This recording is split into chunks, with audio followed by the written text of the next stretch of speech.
showtime. A lot of Like, you know, a lot subscribe, and share the video. What's up, world? It's your boss, International Zoe, here in Rio De Janeiro, Copacabana Beach. I'm with my brother Dean. So Dean is not really a guy that you would know from social media, but guys who frequent Brazil know this brother here. He's somewhat in the travel community, and definitely, I don't know, man. He might be the next John Thompson of Brazil. His Portuguese is fluent, but we're gonna do I don't know if anybody in the space have ever interviewed you, but so we're gonna start from the beginning. All right? All right. So tell us where you're from, Dean. Wow. So I was born in New York, grew up in Minnesota, spent 20 years there, then moved to Atlanta as an adult, spent 20 years there, was married, divorced, and then found my way here. So that's the short and sweet. Yeah. So bring it back, reel it back. We want to deal with the beginnings of Minnesota. Yes. Cold. You know what? I think I just met a guy from Minnesota. I think he DJs around the corner from Mavs, an older guy, brother. What's it like growing up in Minnesota? Cold. Okay. That's the best way to describe it, is cold. Matter of fact, it's not even cold, it's just pain. Is that like the Midwest? Or yeah, it's considered Midwest. Okay. Yeah. It's a place where everyone goes to hide. It's a place that doesn't have its own personality. So it's half filled with guys from Chicago, other half guys from New York, some Louisiana. So it doesn't have its own personality. But yeah. You don't have an accent or anything. I don't know if there is one from Minnesota, but I don't hear any type of accent or anything. Yeah, well, I do a little bit. What would that sound like? It's like the closest thing you could think is like Fargo, the movie Fargo. Fargo? I vaguely remember. So Sarah Palin. Okay. Oh, so okay. if I say to you, yeah, you know, my ex would always point out when I say, oh yeah, it's like, yeah, sure, you betcha. Okay. That's all you're gonna hear. That's, you know. Okay. But in the city, we have less of an accent than out in the suburbs of Minnesota. That's as far as it goes. Yeah. What's the demographic like in Minnesota? Wow. Mostly white, about 3% black. And I think I grew up in a unique area. Light skin, dark skin. There were so few of us that we had kind of gelled. I mean, and then later on, there was a Somalian war, and so now there's a whole bunch of Somalis there. So, wow.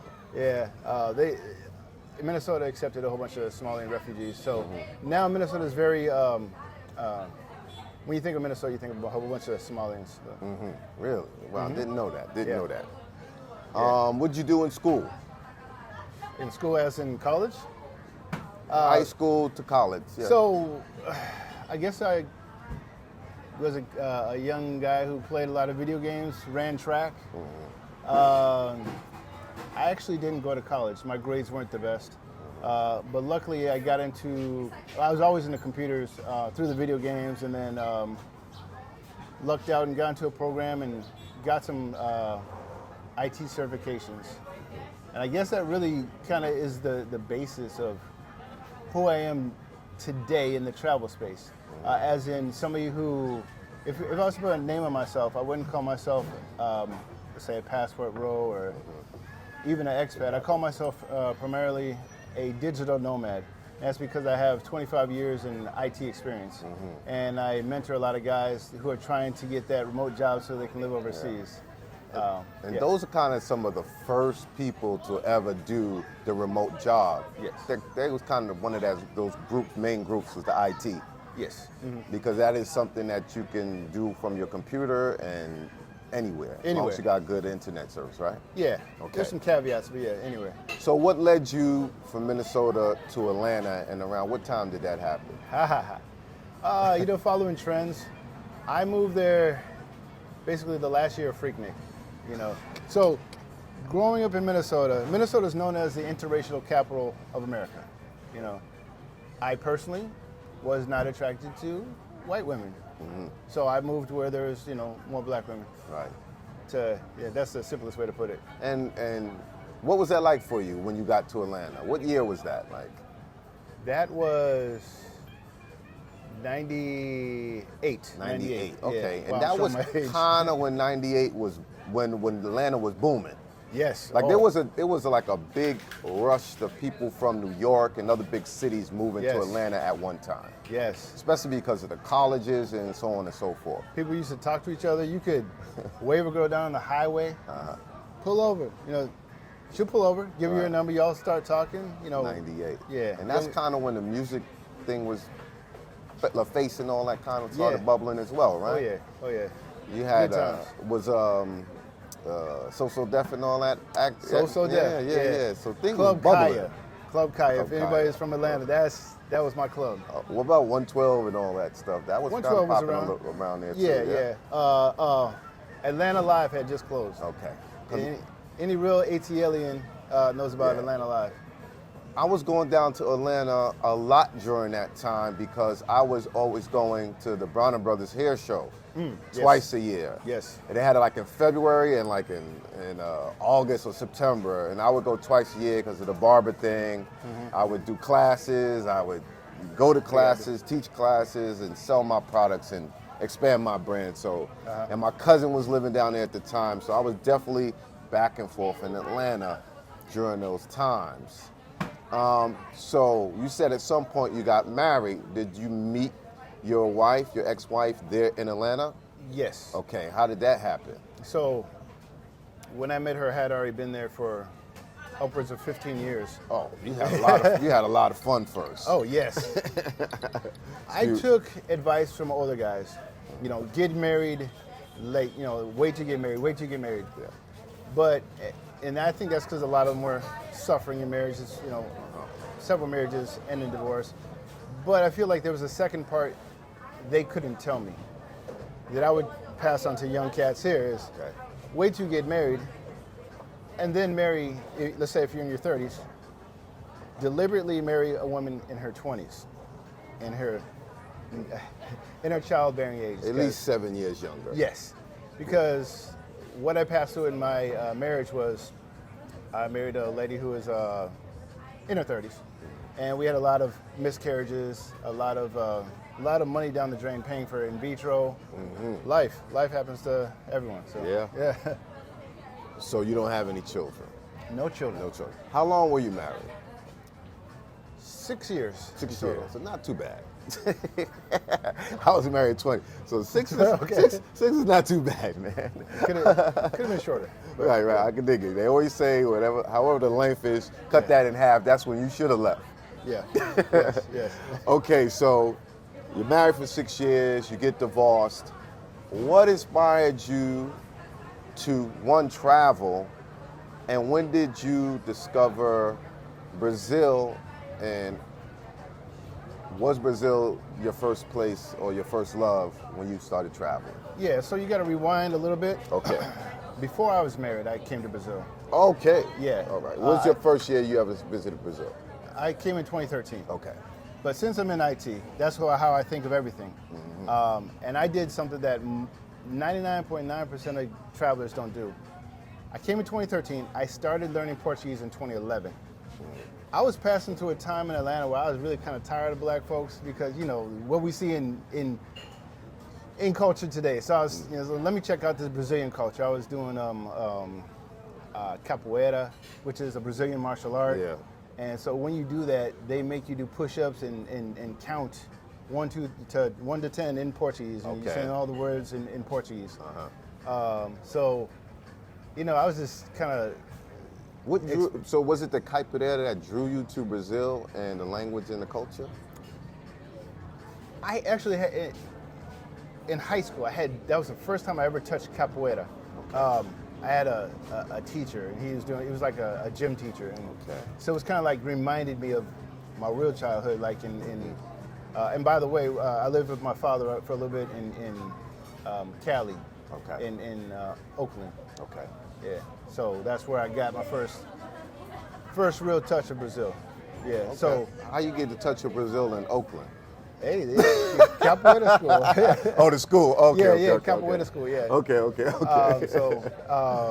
All right. Yeah, and then so it just interested me. I'm a person who likes to take the hard way out. I feel like it makes me stronger as a person. So I avoided Spanish for 8 years. When I started to learn Portuguese, I avoided Spanish for 8. I don't want to hear none of it. They're too close. It's gonna mess up my Portuguese. So yeah. But I mean, at this point now, I do speak Spanish. So how long? You studied 2 years before you visited. Yes. Was that deliberate, or did the studying lead you to visit? The capoeira led me to the culture, and I was just so that led me to say, hey. At that point, I was a manager of IT at a private school in Alpharetta, and I started, studying and just getting into it. Actually, sidebar, I was also a Tesla fan. I already knew about Tesla then. But so yeah, I just started learning. How much did you know when you got here? No, tem dois. Yeah, she said, go ahead. How much did you know once you got here? After 2 years, I was conversational. And so the first time I came here was on a, 2013. but it was on a tour. Oh, okay. Yeah, to Bahia. It was for okay. Carnival specifically. Okay. And I wasn't great, but I ended up being the translator for the group. You were you good enough. Uh-huh. So I guess people underestimate how long someone might have been already studying the language when they are fluent. Yeah. You know, that definitely takes some time. Give me some hope. Yeah. What was your first impressions when you got here, first time at 2013? So got to take a step back again Okay. because at that time I had also watched a very video. A gente está fazendo live. A gente está gravando vídeo. Isso, os dois. Mas você vai ser online. É pequena, né? They're Então, a amazed gente by vai the small continuar, né? camera. Obrigado. Okay. Yeah. No. So Sorry. you saw a documentary? Is that Yeah, what you said? documentary. It's called Frustrated, Black Men in Brazil. Okay. So Al Grease. Shout out to Al Grease. yes, Yeah. I actually met him here. Cool Okay. cat. Yeah. And he's like the one that before. So I feel like the reason why the Passport Bros really exist is to get the message out. Everything else after that is secondary. So Al Grease was doing what the Passport Bros were doing 10 years before. Charles Tyler. That's if I call myself of some generation, I'm of the frustrated generation, the Charles Tyler generation. Right. So, Especially when pertaining to Brazil. exactly. Was that your first international flight when you came for Bahia? No. I've been traveling my whole life. Okay. My father actually sold computers. I haven't been all over the world, but I've been several places. Not too far. Yeah. So. Okay. That reminds me of that Will Smith movie, Pursuit of Happiness. His father was selling those things and his son was going. Yeah. I don't know. I just passed my mind. So- Okay, they about to start playing music. Let's kind of move forward because it's might get a little distracted. Yeah. Okay. So what was your impressions? Brazil? Yeah, when your first time here. I feel like it is what Atlanta was. Well, beyond, just the women are very caring. Men want peace, and the women are very affectionate. That's what I got, just the affection, the raw affection, and we were at that time we were thinking, man, these women have no game, and that's a feature, that's a plus. A plus, yeah. So go ahead. When did you return? That trip was 20 days. Right. 1 week in Bahia for Carnival, and then another week here in Rio after. Okay. That was my first time to Brazil. Yeah. And when did you return after that? Like, okay, you go to Brazil, it has an impact on you. And then you say, okay, I'm going to go back. Because people go to countries one time and never return. That was possibly my story. First trip again was in 2013. I was actually already dating my, at that time, fiance. Right. Came back, got married immediately, and didn't come back till 2021. Okay. Right after the, when the marriage started to get bad, I said, okay, put my headphones on, practice Portuguese. I know where I'm going after I get divorced. And by the way, when I got divorced, here, have all of my things. Even the stuff when I was single. I'm going to Brazil. Right, I don't need it. I don't need it. Right. I didn't say it out loud, but I knew I was. So when you come back in 2021, it's also after COVID and everything. After COVID, after social media, the world had changed. Yeah. I came in 2019, first time. So now you're at the point of 2021. Fast forward. You live here. We have something in common. You purchased property here. So what made you decide to want to live here? Matter of fact, by the way, and be a property owner? Let's take a step back. First time I saw you on the beach, first time I met you, 2021. That trip. That was 20, that was my second trip. Yeah, I met you right, not too far from here. Right. Yeah. Right. So property owner, we're fast forwarding. You first you had to decide that you want to be here. Yes. Stay here sometime, and then you went through the process of purchasing property. I have a great theory behind that. Okay. I actually was going to get property right before COVID. I was going to get property in DR. Okay. So you was already looking for international property. Yes.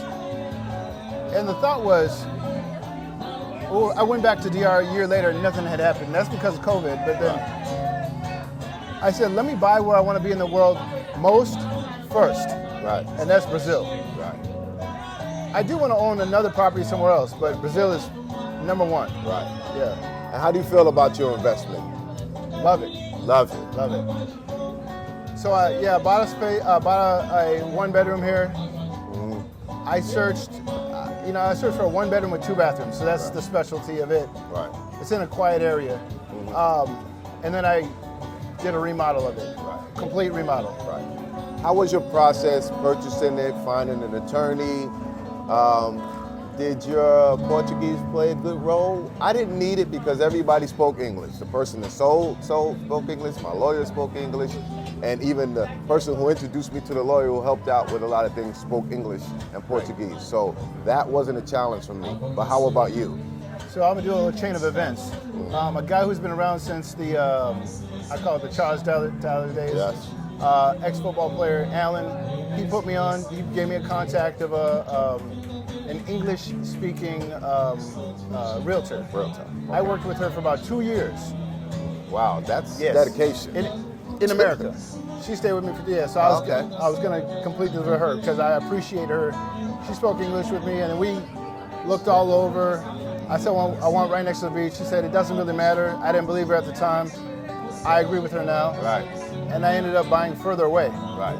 And I got a bit of a discount over Copacabana because of that. Right. Yeah. Right. So. So how long have you had your property now? Almost about a year. Almost a year. Yeah, about a year. And how long have you been living here? In my apartment? Before that. Okay, I came here last December. Okay. And I had bought the apartment in less than 6 months. Right. And I remember that because part of the process to get the money here was I got to transfer the full price of the apartment here. Yeah. There's no financing. Right. Brazil. Yeah. It's Rio De Janeiro. Yeah. So yeah, going through that, getting my bank account canceled because I'm sending so much money, and right. They said I didn't have problems too with the bank. Yeah, problems. So yeah, I bought the apartment. I came here in December of 2022. Bought the apartment in less than 6 months, and I couldn't stay in it because I did the remodel right after. Yes. So I've been staying in my apartment since I came back December of this year. Okay. So maybe 4 months. 4 months. Yeah. How are you able to sustain yourself here? Are you still working IT? I'm actually not, and that's because I paid my house off, renovated it. I am working IT. I just took a few months off. I'm also a crypto trader, so that's how I was able to. By the way I was able to purchase my house, I sold my Tesla in America, had some money from crypto, put all that money into my apartment here, bought it cash, renovated the house. Last year I was working while living here as a 100% remote IT cloud engineer. I'm an Azure cloud engineer by day. And What is that, a cloud engineer? For people that don't know, because I don't know. So you've got guys that back in the day would be called like, you start your career as like a Windows administrator. Okay. And then you move, now the servers are not in one location. They could be in a Microsoft data center. And you don't need to physically touch them anymore. You have a web interface, which means that if you don't need to touch them, you really don't need to be in the office. So when I'm mentoring guys, I chase titles.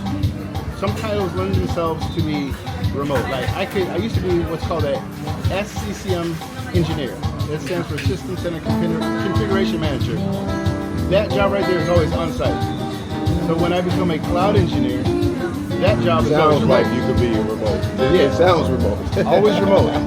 And then there's another step. A lot of people who work remote will use a hardware VPN to hide their location. Okay. Right. If you ask a corporation, hey, can I work overseas? They're going to give you a corporate answer. So I don't ask. Right. What's the worst thing that can happen? They're going to fire me. Right. But if they tell you no, then you'll be violating from the gate. Exactly. Ask permission later. Yeah. It's better to ask forgiveness than permission. Right. And in 2021, I did that. I had to tell them I was in Brazil because I couldn't connect to VPN. And okay, I'm sorry, I'll come back.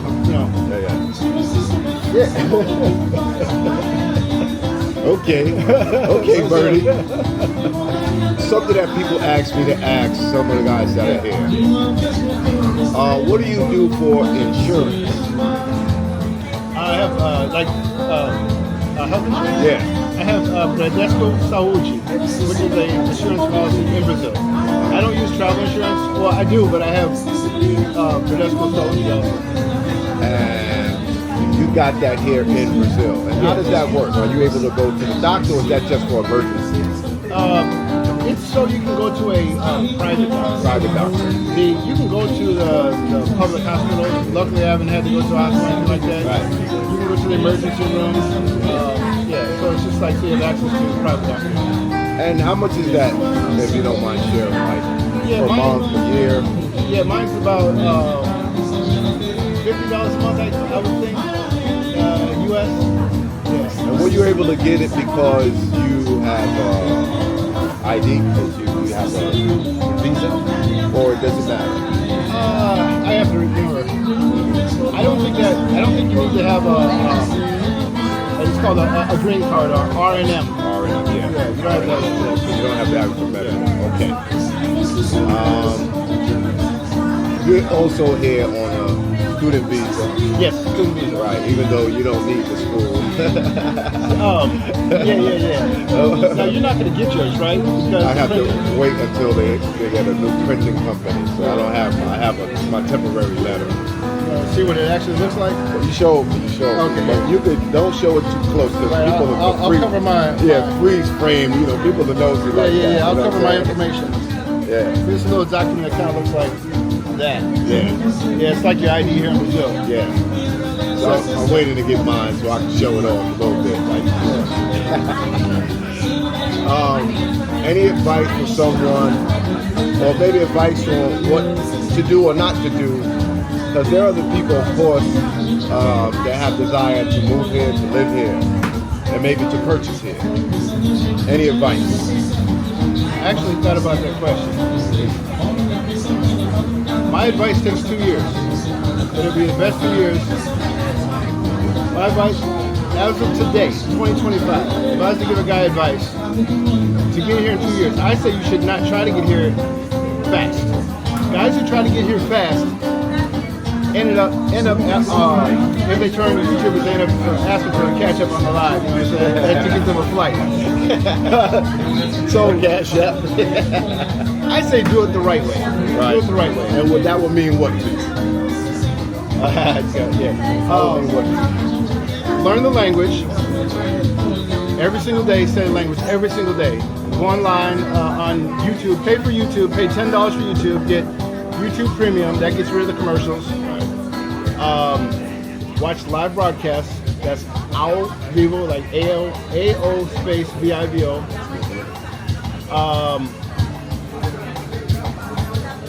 Find a way to make money online. And then the third is learn about crypto. In 2025, learn about crypto. The next 2 years, if you invest your time in those three things, it'll change your life. And invest in crypto. So any plans you have maybe to do something related to being here in Brazil? Yeah, I have a long, the way I want to give back is the reason why I'm kind of known as the mayor of Copacabana or something like that, because I'm all about building community. Especially with the ladies. I'll just joke. Go ahead. It's a perk. But I feel like getting to Brazil is the continent. There's a lot of guys, when you talk to them, you say, why don't you go to Brazil? They say, oh, the flight is too long. It costs too much. We call those cookie protectors, right? So when guys get here, if you come up to me and you speak Portuguese to me, I'm going to have a level of respect for you, you know. And when I look at the news in America, I see whatever her name is, Sexy Red. You know, sometimes when you have, America has cancer. Sometimes to treat cancer, you got to cut it out. Yeah, but it spreads too. And start over. It's spreading around the world.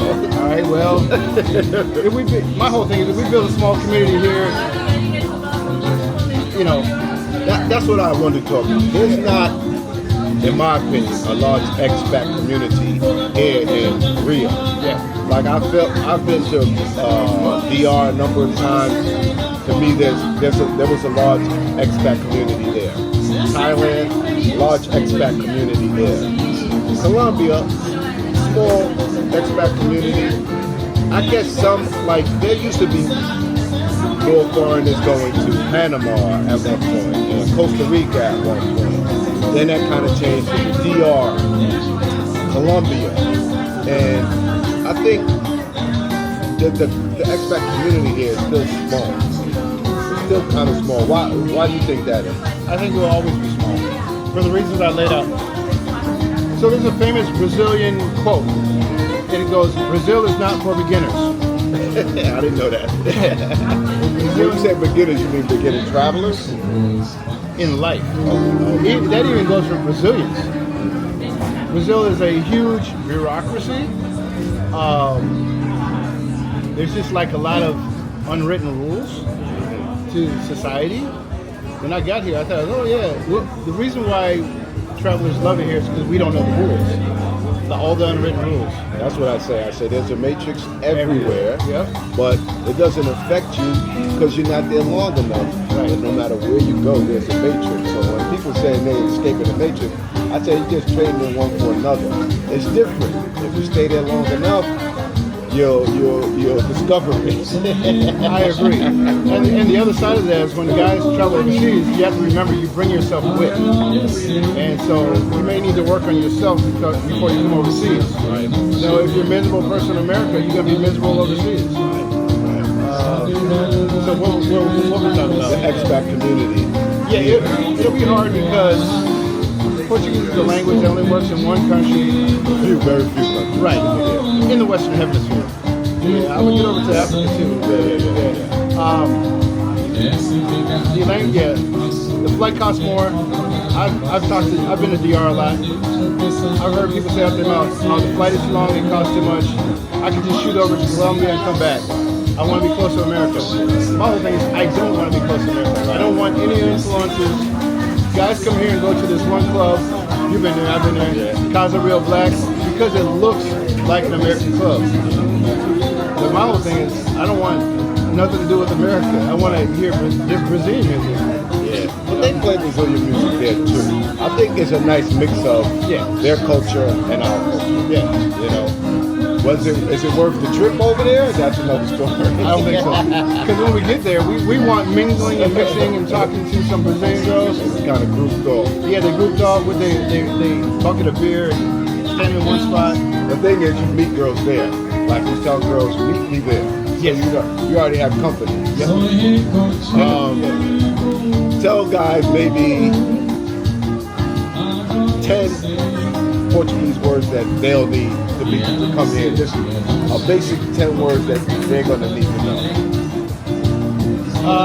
First of all, obrigado, which means thank you. And I would say behind that, move with humility when you come around the world. Don't come over here, and I've heard older guys say, well, you think they should learn some English if they want to? No. This is a country of 220 million people. DR and Colombia get fit in here several times together. It's a lot. They said most of South American countries could fit inside of Brazil. Exactly. So they ain't worried about your little English. Yeah. So move with humility. You know, as they say, you got to know how to move. Yeah.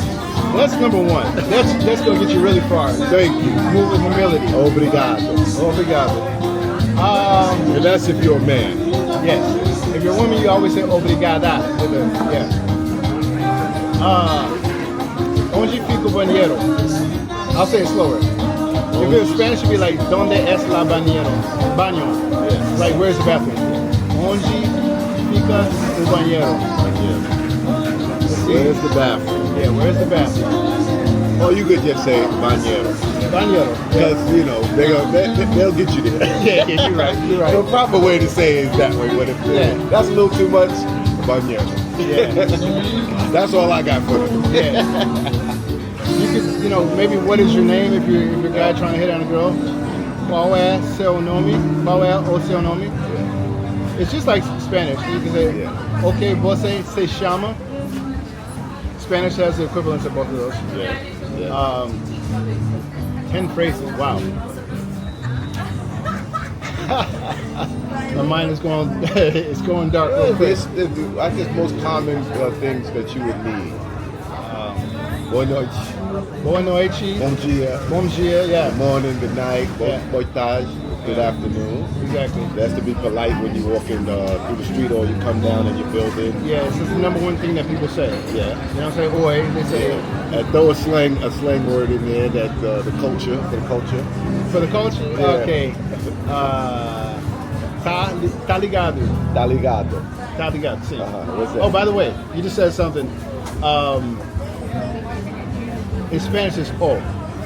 Every single word that ends in an O in Portuguese is u. Tá ligado. Tá ligado. Yeah. So that means, you know what I mean? Or you know what I'm saying? You know what I'm saying? So I got another one for YouTubers. This is my biggest pet peeve for YouTubers that happen to speak Spanish and come to Brazil. If you say the word barrio, and do not say barrio in Brazil. Okay, what should they say? Bairro, which is the same, it's the same word, but like just stop. Yeah. And so there's a very popular drink here in Brazil. It's called oh my god, Caipirinha? no, not Caipirinha. I'm having a brain fart right now. What happens sometimes? I eat it every day. The 43? That's my favorite drink. My favorite alcohol is 43. Yeah. With a shot of espresso. It's delicious. Yes. So acai. Oh, acai. Yeah. Acai. That's that fruit. Yeah. That's fruit. It's pronounced acai. Yeah. Don't come here and say acai. Yeah. You know, and when the Brazilians correct you, change what you're saying. Right. And listen. Acai. Yeah. So. Yeah. In closing, anything you just want to say to the public? I would say to all travelers, and by the way, you know, I said I may start a YouTube channel in the future. Yeah. My primary message would be, take the hard way out. Don't take the easy way out. Don't go overseas in a prayer and show up in Bahia and don't have a place to stay. Sometimes y'all need to pay for a consultation. I'm sorry. Say it. That's not a conversation. That's common sense. Well, some people are on the wing of the prayer, you know? It happens. You see it happens. Oh, I would impart what is imparted to us in our generation. Whatever you do, be the best at it. That got lost in this generation. Aim for the best. Well, Try to be the best. Everybody gets a trophy. You know, that happens sometimes. We didn't come up with everybody get a trophy. First, second, and third place. That's it. That's it. Ain't no seventh place trophies from my era. No, you get nothing. All right, Dean, thank you for your time. If somebody wanted to, do you have a Instagram or something if somebody wanted to contact you or ask you some questions? Yeah. My Instagram handle is Dean Jamison, Jamison, 3D. Yeah, that's my Instagram handle, Dean Jamison 3D. So, and you know, he has a lot of information to share, the language to share. He has a WhatsApp group for he had a WhatsApp group that says no sexpats Portuguese. What's it? Brazil expats, not sexpats. Yeah. He got that one, and you have one for language. Yes. One for I mentor Portuguese. Yeah. So, but I just thought y'all might want to meet him. Y'all probably going to see him at some point if y'all come out here. And he's one of the guys that's going to build the new expat community future here in Rio. That's right. Like, subscribe, and share the video. Thanks. Are you not entertained?